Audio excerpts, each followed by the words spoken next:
اور آئین میں ترمیم کی گئی for time being, one time صرف جو ہے کہ وہ 3 سال 2 سال کے لیے، اور غالباً پھر 2 سال اس کو ایکسٹینڈ بھی کیا گیا تھا۔ اس وقت ان کو چیلنج کیا گیا تھا سپریم کورٹ میں، اور اگرچہ اکثریتی ججز نے فوجی عدالتوں کے اس مخصوص وقت کے لیے قیام کو جائز قرار دیا تھا، لیکن قاضی صاحب نے اس میں اختلافی نوٹ لکھا تھا اور کہا تھا کہ کبھی بھی کسی بھی صورتحال کے اندر سویلینز کے فوجی عدالتوں میں کیس نہیں چل سکتے۔ یہ بنیادی انسانی حقوق اور جو آئین کے اندر تحفظ دیا گیا بنیادی انسانی حقوق کا، اس کے منافی ہے، اور یہ آئین پاکستان اور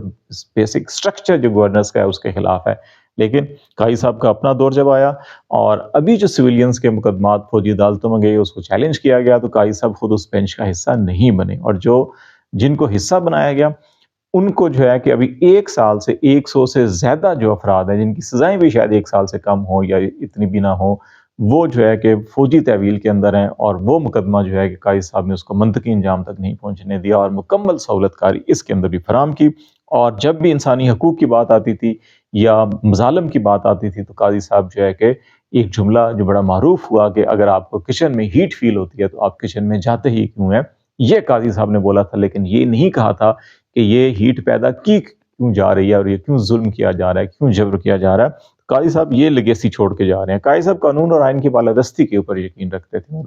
آپ کو یاد ہے کہ وہ نیشنل اسمبلی میں بھی چلے گئے تھے اور آئین کی کتاب کو ہاتھ میں پکڑ کے رکھا تھا اور لہرایا تھا انہوں نے، لیکن جب آئین کی بالادستی کے موقع آیا تو اس وقت انہوں نے 63A کی تشریح کر کے پاکستان میں 26ویں آئینی ترمیم، اور جس کے ذریعے ملٹری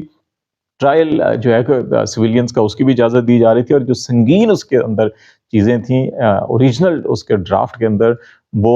بھلا ہو مولانا فضل الرحمان کا اور پی ٹی آئی کا جنہوں نے مخالفت کی، تو پھر اس کے اندر سے چیزیں ڈگی۔ اگر وہ ایگزیکٹ ویسے ہی ہو جاتا تو قاضی صاحب جو ہے کہ جس قسم کی سہولت کاری کی تھی انہوں نے 63A کی، ضمیر فروشی کی، فلور کراسنگ کی، ہارس ٹریڈنگ کی، یہ جو ساری کی ساری چیزیں تھیں قاضی صاحب نے اس کو سہولت کاری کی تھی، اور اس سہولت کاری کے نتیجے میں آپ کو یہاں پہ لوگوں کی بیٹیاں بہنیں اغوا کی گئیں اس میں آئینی ترامیم کے لیے، اور قاضی صاحب جو ہے وہ خاموش رہے اور مکمل سہولت کاری فراہم کرتے رہے۔ یہ لیگیسی قاضی صاحب چھوڑ کے جا رہے ہیں، اور قاضی صاحب نے جو گڑھا کھودا تھا اس 26ویں آئینی ترمیم کے ذریعے کہ وہ جب پہلے بھی ہم بات کر چکے ہیں کہ یہ افریدی کو بنایا جائے گا تو وہ ریفیوز کر دیں گے منصور علی شاہ کی دوستی میں یا وفاداری میں، اور جسٹس امین کو بنا دیا جائے گا، اور اگر یہ افریدی قبول کر لیں گے تو جسٹس منصور اور جسٹس منیب استعفیٰ دے دیں گے۔ اور یہ خبریں خود چلوائی حکومتی حلقوں کی جانب سے جرنلسٹوں کو یہ خبریں فیڈ کی گئی تھیں، اور یہ تاثر بنایا گیا تھا اور یہ دباؤ کریٹ کیا تھا، اور دباؤ ڈالا بھی جا رہا ہے ہماری اطلاعات کے مطابق، لیکن ججز نے اس سسٹم کے اندر رہ کر اس سسٹم کا مقابلہ کرنے کا فیصلہ کیا ہے،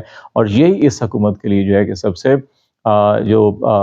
پریشان کن اور سنگین صورتحال ہے، جو ہم نے کہا جی کل سے ان کی پریشانی شروع ہو جائے گی۔ گزشتہ روز سے پریشانی شروع ہو چکی کہ جب ان ججز نے فیصلہ کیا کہ وہ استعفیٰ نہیں دیں گے، صرف یہیں پہ نہیں، اب اور بڑے معاملات ہوں گے۔ دوسرا معاملہ، ابھی قاضی فائز صاحب جائیں گے تو ایک اسامی خالی ہوگی، میرٹ کے مطابق، پروسیجرز کے مطابق، رولز کے مطابق عامر فاروق سینئر موسٹ جو ہیں کہ وہ چیف جسٹس ہیں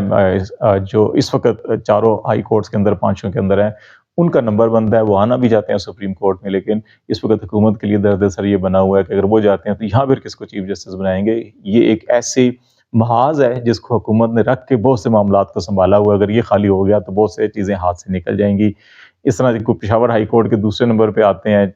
کہ ان کو لایا جائے گا، یہ کیا کیا جائے گا، ایک مسئلہ یہ بھی بنا ہوا ہے۔ دوسرا مسئلہ جو ہے کہ ان کے لیے بنا ہوا ہے کہ امین الدین صاحب کو اگر پریزائڈنگ جج بنا دیتے ہیں تو اس کے بعد جو پریکٹس اینڈ پروسیجر ایکٹ کے تحت جو ہے کہ 3 رکنی کمیٹی ہے، اس میں تو جسٹس منصور اور منیب اختر آ جائیں گے، یہ بھی درد سر بن جائے گا ان کے لیے۔ اور یہ بھی دیکھ رہے ہیں کہ جناب کہ اب کیوں نہ یہاں پر یہی افریدی صاحب کو ہی پریزائڈنگ جج بنا دیا جائے، اور اس کے نیچے جو ہے کہ وہ جو امین صاحب، مندو خیل صاحب اور ان چیزوں کو ڈال دیا جائے۔ تو اس لیے بہت سے اف اینڈ بٹس، بہت سی چیزوں کو دیکھ رہے ہیں، لیکن بات بنتی نہیں بن رہی۔ وہ جلد بازی میں کیا اور ادھورے خواب دیکھے تھے، ادھورے پلان بنائے تھے، اور جو پلان ادھورے بنائے تھے، خواب دیکھے تھے، وہ پورے نہیں ہوئے، اور وہ سارے کے سارے جو ہیں کہ وہ اوندے منہ جو ہے کہ وہ گر گئے ہیں۔ قاضی صاحب آؤٹ ہو گئے ہیں، جن کے لیے سارا کچھ یہ میدان سجایا گیا تھا، جو ضمانت ہے اس نظام کی، جو ضمانت ہے نواز شریف کی سیاسی بقا کی، وہ قاضی صاحب تو آؤٹ ہو گئے، اور اب معاملات جو ہیں کہ سارے کے سارے یہ افریدی، جسٹس منصور، جسٹس منیب اور ان کے ہاتھ میں چلے گئے ہیں۔ یہی وہ پریشانی ہے حکومت کے لیے جس کی وجہ سے یہ بہت پریشان بھی بنے اور اب جو ہے کہ وہ فیز 2 فیز 3 سوچ رہے ہیں کہ اب آگے کیسے کرنا ہے اور کیسے اس عدالت کو سرنگو کرنا ہے. تو اس وقت تک تو صورتحال یہ ہے اور اب دیکھتے ہیں آگے کیا ڈیولپمنٹ ہوتی ہے. اور ہم نے کوشش یہ کی ہے کہ آج بھی ہم اس کو 10 سے 12 منٹ کے درمیان کوشش کیا کریں گے وی لاگ کرنے کی. آپ نے جو ہمیں فیڈ بیک دیا تھا آپ تمام لوگوں نے اس کے تناظر کے اندر یہ دیکھ رہے ہیں. اور دوسرا جو وکلا تحریک کی جو بات کی تھی جاوید عابد صاحب آپ نے،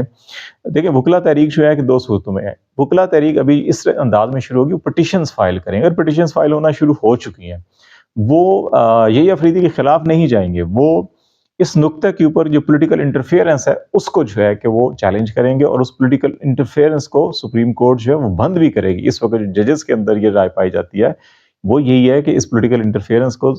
بینچوں کی تشکیل اور یہ تقرریوں میں جو ہے ختم ہونا چاہیے اور وہ آئینی ترمیم کو اس حد تک جو ہے سٹرائک ڈاؤن کر سکتے ہیں. باقی معاملات کے اندر میرا خیال ہے وہ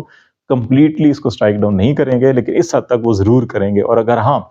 یہ جو ہے کہ دباؤ دے کر اغوا کر کے یہ جو سارے معاملات کیے گئے اور اگر یہ گواہیاں ٹھوس شواہد کے ساتھ آ جاتی ہیں کہ ہاں یہ سب کچھ کیا تو پھر تو پوری کی پوری سٹرائک ڈاؤن ہو سکتی ہے. اور اگر 63(a) کی وہ تشریح جس کو آئین اور قانون کے تناظر میں دیکھا جائے، پریکٹس اینڈ پروسیجر ایکٹ کے تناظر میں دیکھا جائے اور وہ بینچ 5 رکنی بنا لیکن 4 رکنی بیٹھا اور فیصلہ جو ہے اس کا جاری کر دیا گیا جوڈیشل، حالانکہ ہو نہیں سکتا تھا، اس کو بھی اگر کالعدم قرار دیا گیا تو پھر تو سارا کا سارا معاملہ ہی رول بیک ہو جائے گا. تو یہ 3-4 چیزیں جو اس وقت نظر آ رہی ہیں تو وکلا کی اور پولیٹیکل پارٹیز کی ابھی نظر آ رہا ہے کہ وہ لیگل اور کانسٹیٹیوشنل گراؤنڈ کے اوپر اس معاملات کے اوپر ترجیح دیں گے. سیکنڈ جو ہے کہ وہ پبلک پریشر اور جو اسٹریٹ کے اوپر آنا ہے وہ اس کا سیکنڈ فیز ہوگا، لیکن پہلا فیز یہ ہوگا. تو لیٹس سی دیکھتے ہیں کیا ڈیولپمنٹ ہوتی ہے. فی الحال اتنا ہی. خالد جمیل کو اجازت دیجیے. اللہ حافظ.